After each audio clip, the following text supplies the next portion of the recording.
Assalamualaikum. Hope so you all will be fine. Bismillahirrahmanirrahim.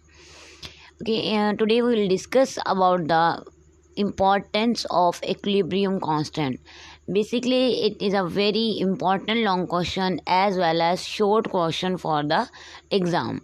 यानी इसमें हमने बेसिकली ये पढ़ना है कि आपके पास जो equilibrium constant होता है उसकी अहमियत क्या है.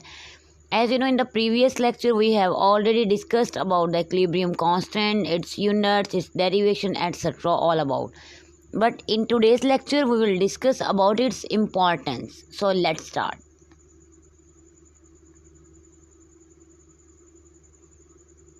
Equilibrium constant for a chemical reaction is very important as predicting direction of a reaction and predicting extent of a reaction. यानी बेटे हमारे पास एक केमिकल रिएक्शन हो रहा है. केमिकल रिएक्शन वो होता है कि जिसमें दो चीज़ें मिलकर कोई नई चीज़ बना रही हैं. मींस के रिएक्टेंट मिलके प्रोडक्ट बनाएं. ये हमारा मतलब स्टार्ट वाला जो लेक्चर था फर्स्ट, उसमें ये सब कुछ था.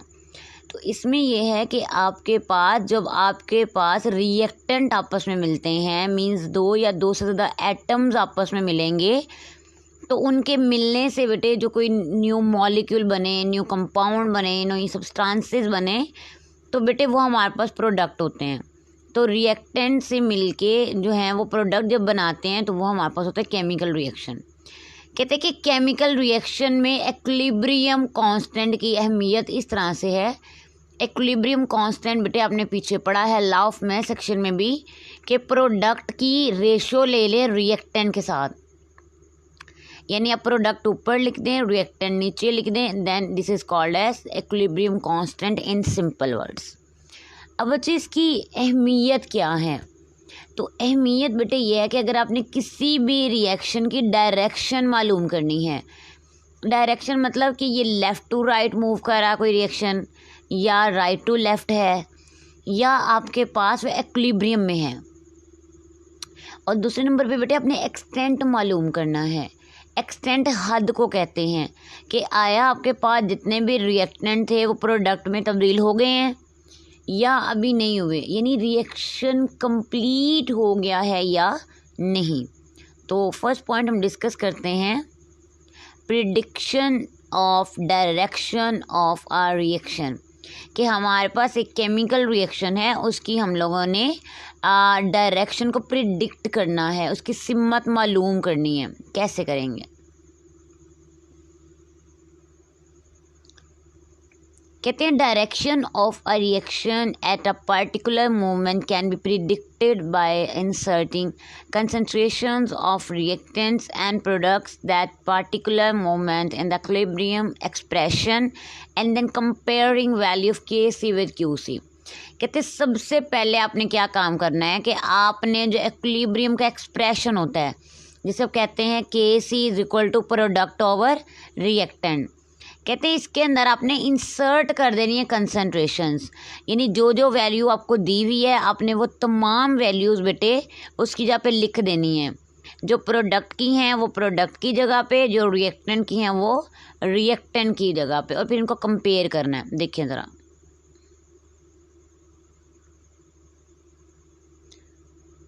ओके बेटे, लेट कंसिडर आर रिएक्शन कि हमारे पास हाइड्रोजन एंड आयोडीन आपस में कंबाइन करके बेटे बना रही है 2 हाइड्रोजन आयोडाइड.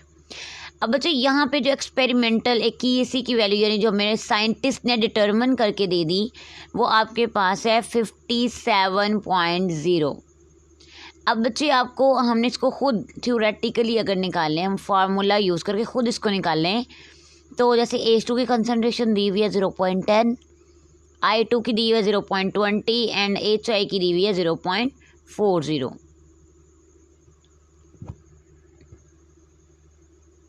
अब बेटे QC की वैल्यू हम क्या करेंगे?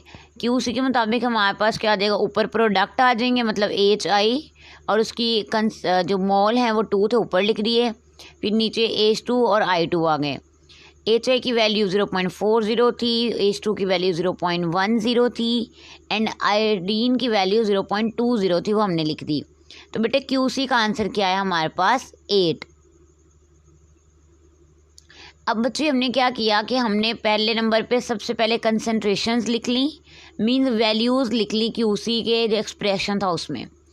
देन बच्चे हमारे पास जो QC होता है, ये जो हमने अभी डिटरमिन किया, इट्स वेरी यूज़फुल कि हमारे पास जो डायरेक्शन को प्रिडिक्ट करने में हेल्पफुल होता है।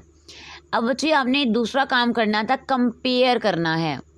अब देखिए बेटे, आपके पास जो QC की वैल्यू थी वो थी 8 आई और KC की वैल्यू है 57। इसका मतलब ये दोनों इक्वल नहीं है वैल्यू, तो इसका मतलब इक्विलिब्रियम में नहीं है। ये याद रखना है, जब दोनों क्वांटिटीज़, दोनों वैल्यूज़ इक्वल आएंगी देन आपके पास जो रिएक्शन है वह इक्विलिब्रियम में होगा, यानी बैलेंस्ड होगा। लेकिन यहाँ पे बेटे जो KC है वो लार्जर है देन QC से, तो अगर आपके पास बच्चे KC बड़ा आए QC से तो it means that reaction will move in forward reaction, वो लेफ़्ट टू राइट मूव करेगा वो reaction. There are 3 possibilities. The value of KC will be larger, smaller or equal. अब बच्चे हमारे पास अगर तो KC की वैल्यू जो है वो बड़ी होती है QC से, दोबारा एक वैल्यू बेटे आपको खुद साइंटिस्ट ने दे दी, एक आपने फार्मूला यूज़ करके की, तो आपने क्या करना है कि अगर KC की वैल्यू QC की वैल्यू से बड़ी आए, KC बड़ा आए, तो इसका मतलब रिएक्शन बच्चे आपके पास लेफ़्ट टू राइट मूव करेगा and it will be a forward reaction. और अगर बेटे आपके पास जो KC है वो छोटा आए, उसकी वैल्यू कम आए, QC बड़ा आए, that it means that the reaction moves from right to left and it will be considered as reverse reaction. अगर KC की वैल्यू बड़ी है तो फॉरवर्ड, अगर KC की वैल्यू छोटी है तो reverse. And if both the values are equal, if KC is equal to QC then it means that reaction is in equilibrium state. Equilibrium state means balance state, यानी कि वो balance है reaction, उसमें ना तो रिएक्टेंट ज़्यादा है ना प्रोडक्ट ज़्यादा है, दोनों इक्वल हैं। थैंक यू बच्चे।